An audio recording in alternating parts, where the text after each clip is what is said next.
Hello and very good morning to all of you. My name is Nafis Ahmed and you guys are watching Rocking Studies. I would like to welcome you all, my dear listener and my students. We were covering the 11th Standard Business Studies subject, chapter number 1, which is nature and the purpose of the business.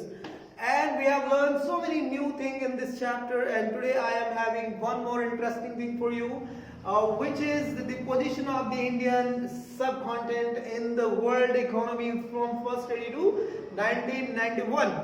And India began to reindustrialize. दोनों topic बहुत मजेदार है, इसको हम पढ़ते हैं. सबसे पहले से शुरू करते हैं. अगर हम बात करें position of Indian subcontinent in the world economy, तो इंडियन इकोनॉमी बहुत बड़ी थी. Indian economy plays very important role in the world economy. It was the largest economy of the world, right. अगर हम बात करें ओवरऑल वर्ल्ड की, तो ये 1/3 या 1/4 wealth of the world cover करती थी उस टाइम पे, राइट. और उस टाइम पे लोग इसको बोलते थे स्वर्णिम भूमि या स्वर्ण द्वीप, इसको कहते थे सोने वाली जगह, राइट, गोल्ड वाली जगह. ओके, उसके बाद में धीरे धीरे यहाँ पे फिर ईस्ट इंडिया कंपनी ने जैसे अपना ग्रो करना शुरू किया. तो ईस्ट इंडिया कंपनी ने क्या किया, इंडियन जो बिजनेसेस थी और जो रिसोर्सेज थी उनको यूटिलाइज करना शुरू कर दिया, जिसकी वजह से इंडियन इकोनॉमी धीरे धीरे कम होती चली गई, राइट. अगर हम बात करें इंडियन इकोनॉमी की टेक्नोलॉजी में, तो इंडियन इकोनॉमी पे जैसे कवर किया ईस्ट इंडिया कंपनी ने इंडियन इकोनॉमी को in the mid of 18th century. तो क्या हुआ, इंडियन इकोनॉमी थी तो बड़ी, बट टेक्नोलॉजी में वो बहुत पीछे रह गई अदर कंट्रीज से, right. Just because of the East India Company has covered that economy, right? अब हम ये तो हो गया हमारा फर्स्ट डिकेड से 1991 तक जो हुआ था कि शुरू में बहुत अच्छी थी इंडियन इकोनॉमी, बहुत बड़ी थी. फिर धीरे धीरे ईस्ट इंडिया कंपनी आ गई, उसने गड़बड़ कर दी और हमारी रिसोर्सेज यूटिलाइज करने लगे, राइट. अब क्या हुआ, अब जब हमारा देश आजाद हुआ, अब हम आ गए यहाँ पे इंडियन बिगन टू रीइंडस्ट्रियलाइज. जब इंडिया आजाद हुआ, इंडिया गॉट द फ्रीडम, तब सबसे शुरू में जो फर्स्ट 5 इयर्स थे इंडिया के 1952 से, तो वहां से क्या हुआ, इंडियन इकोनॉमी ने किस चीज पे कॉन्सेंट्रेट किया बजट में, साइंटिफिक इंस्टीट्यूशन पे और टेक्नोलॉजी पे. But just because of the less foreign currency और द कैपिटल, उसमें ज्यादा हम लोग ग्रो नहीं कर पाए, थोड़ा सा वीक रह गए. फिर धीरे धीरे जैसे ही हमारी 1991 के बाद में जो पॉलिसीज आई, वो पॉलिसीज क्या हुआ, फॉरेन कंट्रीज के लिए सुपर्ब थी, फॉरेन बिजनेस के लिए, राइट. इंपोर्ट एक्सपोर्ट जो हमने कल भी पढ़ी थी 1991 के बाद जो न्यू इकोनॉमिक पॉलिसी थी, उनके इम्पैक्ट क्या थे. फॉर एग्जांपल लाइसेंसिंग बहुत इजी कर दी थी, जो फालतू के लाइसेंसिंग की जरूरत पड़ी थी वो हटा दी थी. इंपोर्ट एक्सपोर्ट ड्यूटी बहुत इजी कर दी थी, टैक्सेस कम कर दिए थे, रिडक्ट कर दिए थे, कुछ टैक्सेस खत्म ही कर दिए थे. उसकी वजह से आफ्टर 1991 जो हमारी कंट्री ने ग्रो करना शुरू किया है जबरदस्त. अब now we are also the one of the world largest economy और world of the fastest growing economy, right. जो हमारी इकोनॉमी है बहुत तेजी से ग्रो कर रही है, राइट. और let me tell you about some step which is the government has taken.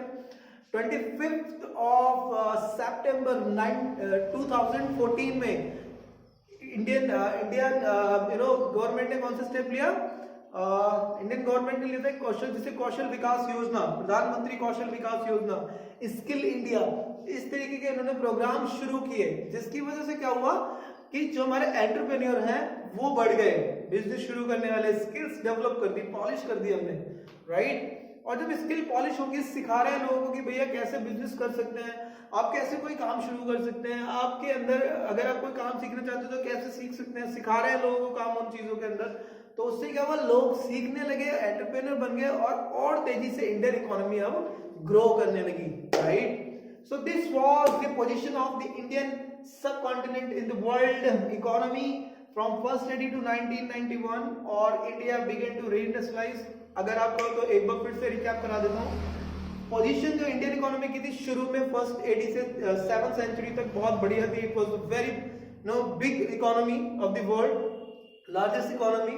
और उस टाइम पे बहुत ज्यादा ट्रेड होता था हमारे यहाँ पे, जिसकी वजह से इसको स्वर्ण भूमि और स्वर्ण द्वीप भी कहा जाता था, राइट। और it was it was covered the 1/3 और the 1/4 income of the world, wealth of the world, right. फिर क्या हुआ, ईस्ट इंडिया कंपनी ने जैसे आई हम कवर किया ईस्ट इंडिया कंपनी ने इंडिया को, तो इंडिया ईस्ट इंडिया कंपनी ने क्या किया, अपने ट्रेडमार्क्स जो ट्रेड रोड्स थी वो हमारे इंडिया की तरफ कर दी और वहां की जो रिसोर्सेज थी उनको यूटिलाइज करना शुरू कर दिया, जिसकी वजह से इंडिया बिजनेस में थोड़ा ठीक था, बड़ा था, बट टेक्नोलॉजी में थोड़ा पीछे रह गया, राइट। और धीरे धीरे इंडिया थोड़ा डाउन होता चला गया। बट जब इंडिया आजाद हुआ, इतना डाउन भी नहीं था, काफी बड़ा था, बट जब इंडिया आजाद हुआ तो इंडिया की जो फर्स्ट पॉलिसी थी 1952 से फर्स्ट 5 इयर्स की पॉलिसी, उसमें साइंटिफिक इंस्टीट्यूशन को बढ़ावा दिया गया, टेक्नोलॉजी को बढ़ावा दिया गया, बट फॉरेन करेंसी थोड़ी सी कम थी जिसकी वजह से हम थोड़ा सा वीक रहे उसमें।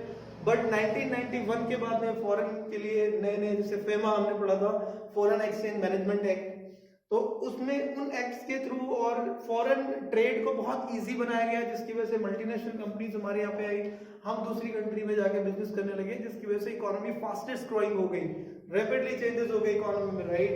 और बहुत सारी योजनाएं चलाई, प्रधानमंत्री कौशल विकास योजना स्टार्टेड बाय 25 सितंबर 2014, और भी बहुत स्किल इंडिया, बहुत सारे ऐसे प्रोग्राम्स थे जिसकी वजह से लोग एंटरप्रेन्योर बने, अपने बिजनेसेस चलाए और अच्छे से इंडियन इकोनॉमी ग्रो होनी शुरू हो गई, right? So this was all about the position of the Indian subcontinent, world economy first edition 1991, and the India began to re-industrialize. 1991 Indian economy policy 1991 plays a very important role to grow the economy. Thank you so much. I hope आपने बहुत मजे किए होंगे, सीखा आपने अच्छे से. If you guys are facing still any problem, I'm there to help you out. You know my number. It's 790-643-2179. Please talk to me anytime. Please call me up. Please WhatsApp me. Whatever you want, please reach out to me. Thank you so much. Bye bye. मजे कीजिए. Be safe at your home.